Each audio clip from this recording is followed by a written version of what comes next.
Hey there guys, my name is Marcus, and in this video I'll show you a simple way how you can add or remove songs from Copy.ai in Spotify. So let's start. The first thing you want to do is just be in Spotify and then go to the right bottom corner to the Copy.ai.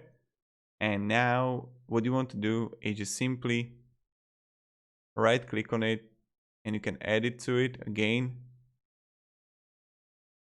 So this is how you can add to Copy.ai. And to remove it from it is like really simple too. You can like click clear here. 3 dots here and remove from Copy.ai.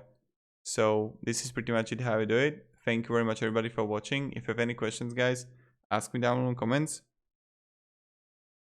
I'll be really happy to help you, and yeah.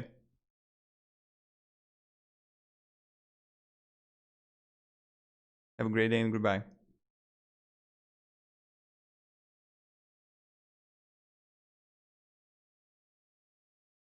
See ya.